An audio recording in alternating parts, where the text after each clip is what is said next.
Hi hello నమస్తే welcome to BRK. నేను విజయ. మనతో పాటు స్టూడియోలో ఉన్నారు mind vision Venugopal, chief cognitive and behaviour architect.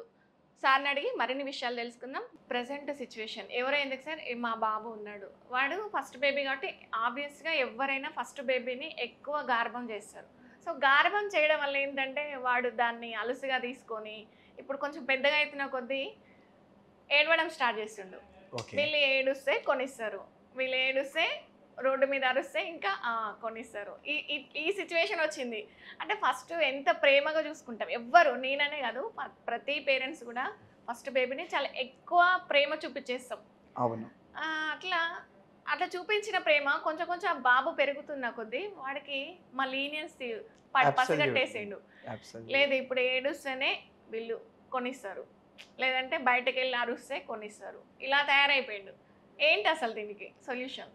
ఇక్కడ 3 ఫ్యాక్టర్స్ అంటామండి. ఈ 3 ఫ్యాక్టర్స్ మీదే ఆధారపడి ఉంటుంది ఎప్పుడైనా సరే. పెంపకంలో దీన్ని FOG అని చెప్పేసి స్ట్రాటజీ పేరు. ఫస్ట్‌ది ఫియర్ అంటే భయం.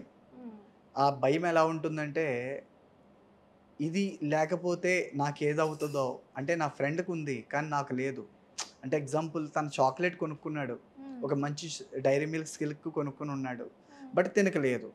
తినకి అందాపోతే ఏమన్నా అవుతుందేమో అన్న ఆలోచనతో, అంటే తనకు కావాలి, తను ఇవ్వట్లేదు కానీ కావాలి. సో ఆ టైంలో అడిగే విధంగా అడగాలి. చిన్నపిల్లలు కాబట్టి ఏడుస్తారు, కామన్గా ఏడుస్తారు, చెప్పే విధానం తెలియదు కాబట్టి మారం చేస్తూ ఉంటారు. మమ్మీ నాకు అది కావాలి అని చెప్పేసి అని అడుగుతారు. అలా అడిగినప్పుడు డెఫినెట్గా క్యూట్గా కనబడతారు కాబట్టి ముద్దు పెట్టి మరీ కొనేసిస్తారు. దట్ ఈస్ కాల్డ్ యాజ్ గారాబం.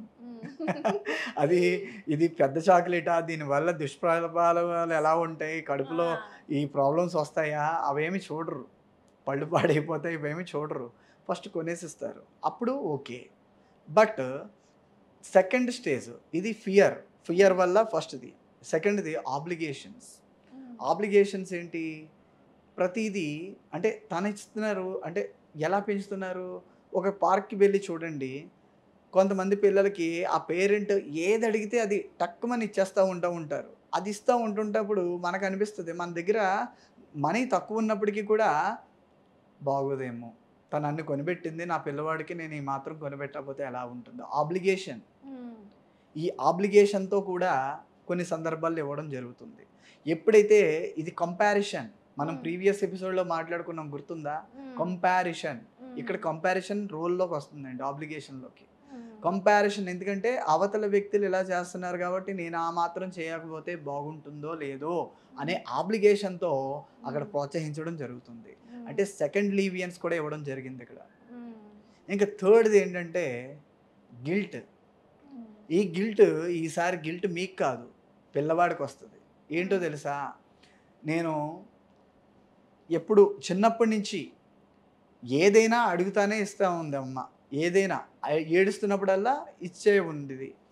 తర్వాత పెద్ద అయ్యాక కూడా నేను అడిగినప్పుడు ఎంత ఇబ్బంది ఉన్నా మీరు ఇస్తున్నారు, మీరు ఇబ్బంది ఉన్నా మీరు ఇస్తున్నారు అనే దాంట్లో ప్రేమను పక్కన పెట్టినట్లయితే 2 రకాలుగా చూస్తారు. కొంతమంది పిల్లలు ప్రేమను గ్రహిస్తారు. నాన్న అది కాదు నాన్న, ప్రేమతో క్రమశిక్షణ అదే. నాన్న ఇప్పుడు మమ్మీ దగ్గర ఇంత ఉన్నాయి, నీ కోసం ఇది కొంటున్నాను, ఓకే, ఇది మళ్ళీ నేను అరేంజ్ చేయాలంటే నేను 3 days నా శాలరీ ఖర్చు పెట్టాల్సి ఉంటుంది. ఈ టాయ్ కాస్ట్ 15,000. సో ఈ 15,000 రికవర్ చేసుకోవాలంటే మళ్ళీ నేను 3 days కష్టపడాలి నాన్న. 3 రోజులు అమ్మ కష్టపడితే ఇది నీకు ఇవ్వగలుగుతున్నాను. సో ఇది నువ్వు చాలా జాగ్రత్తగా కాపాడుకోవాలి అని చెప్పకపోవడంతో థర్డ్ టైం ఎలా ఉంటుందంటే గిల్ట్ ఫీలింగ్. ఏంటంటే వాళ్ళ ఫ్రెండ్స్ తీసుకున్నారనో, మిగిలిన వాళ్ళు ఉన్నారనో కంపేర్ చేసుకోవడం తను స్టార్ట్ చేస్తాడు. అక్కడి నుంచి ఏంటంటే ఆ గిల్ట్ ఫీలింగ్లో ఇంకా మారం చేయడం, కోపమించడం, భోజనం చేయకపోవడం. అంటే ఎందుకు ఇవ్వదు? కంపల్సరీ ఇస్తుంది కదా, చిన్నప్పటి నుంచి అలవాటు అయ్యింది కదా, ఏడిస్తే ఇవ్వడం అలవాటు అయ్యింది కదా.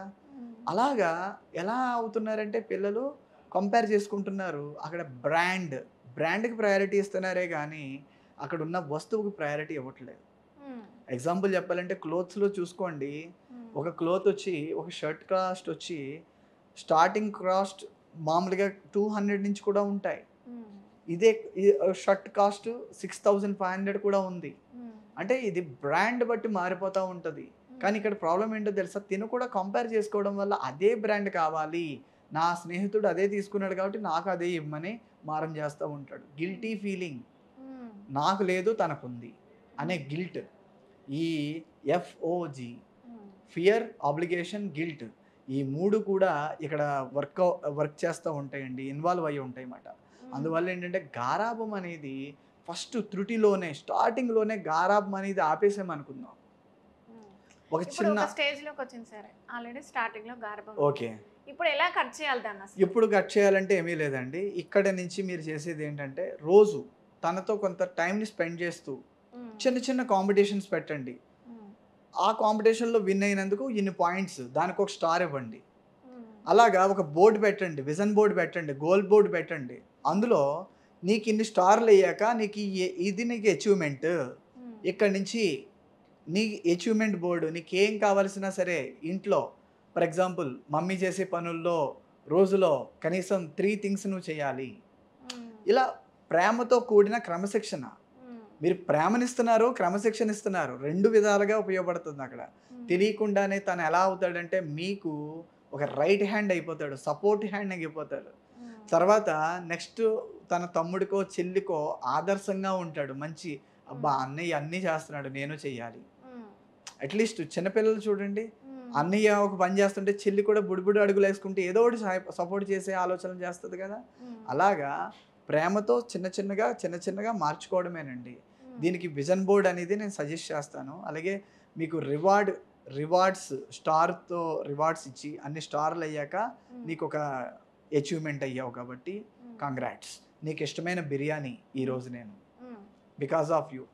ఒక సండే ఎప్పుడైనా సరదాగా బిర్యానీ చేసినప్పుడు కూడా because of, for example Rohit అనుకుందాం పేరు, రోహిత్ ఎంత అచీవ్ అయ్యాడు, so hearty congrats, because of Rohit today I'm sponsoring this biryani to all our family mates అని చెప్పి అందరి చేత క్లాప్స్ కొట్టించడం.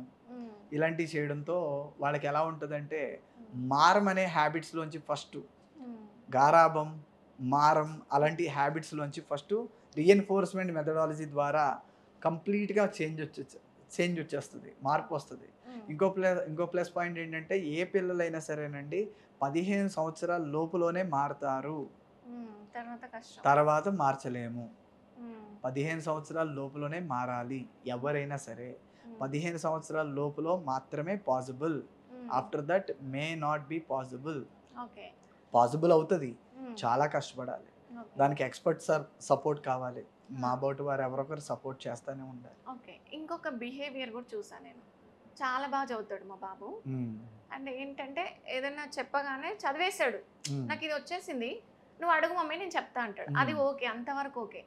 నెక్స్ట్ ఏంటి, పక్కన వాళ్ళని ఏడిపించడం, వాడి తమ్ముడు వాడిని కానీ ఎవరినో ఒకరిని ఇబ్బంది పెట్టడం చూసాను నేను. ఏదో ఒక రకంగా వాళ్ళని, వాడి బొమ్మ లాక్కోవడమా, లేకుంటే వాడిని ఏదో ఒక రకంగా వాడిని ఇబ్బంది పెట్టడానికి ప్రయత్నిస్తాడు.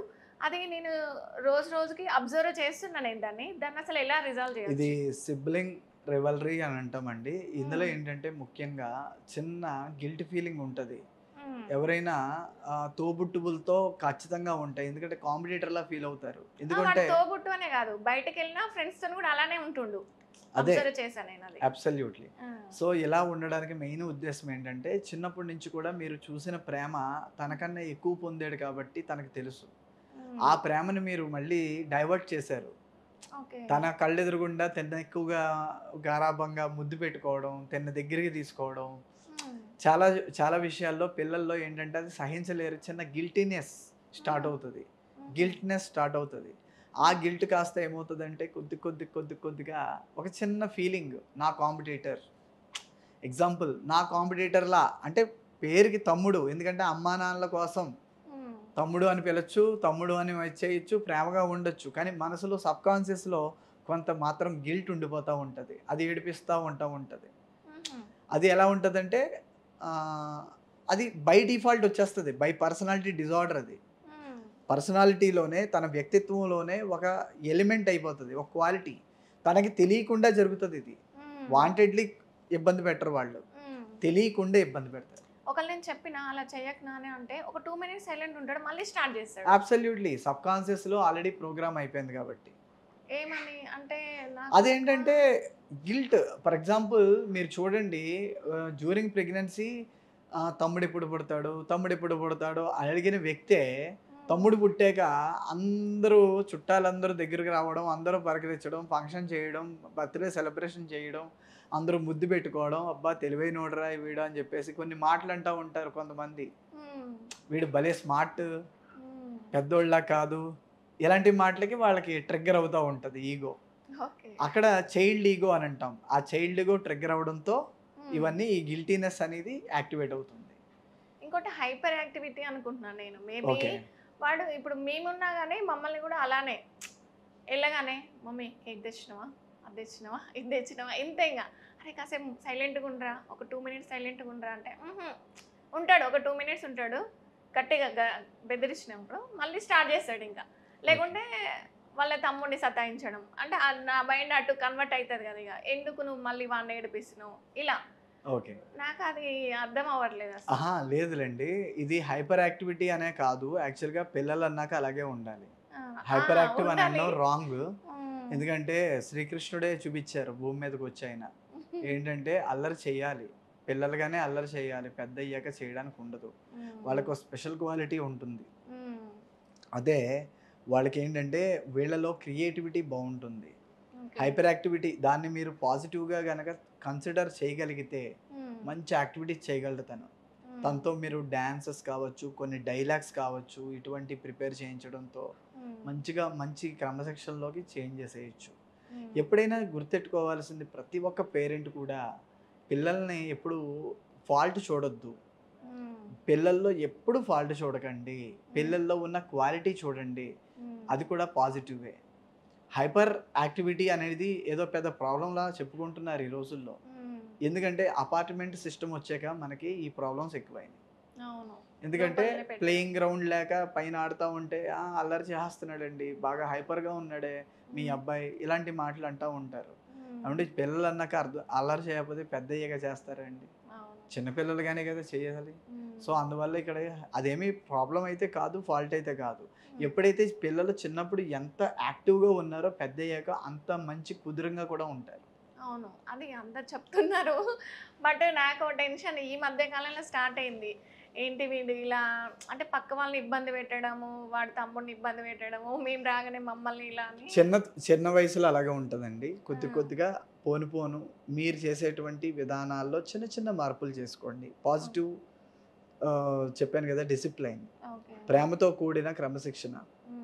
ఎప్పుడైతే ప్రేమతో మీరు చెప్తారో, ఒక్కొక్క విషయాన్ని వాళ్ళకి తెలియజేస్తారో, ఖచ్చితంగా వాళ్ళు అర్థం చేసుకొని, మీరు హ్మ్. సహకరించి, తద్వారా వాళ్ళ అన్నదమ్ముల మధ్య మంచి సఖ్యతను కూడా బలపరుచుకోవడానికి అవకాశం ఉంటుంది. హ్మ్.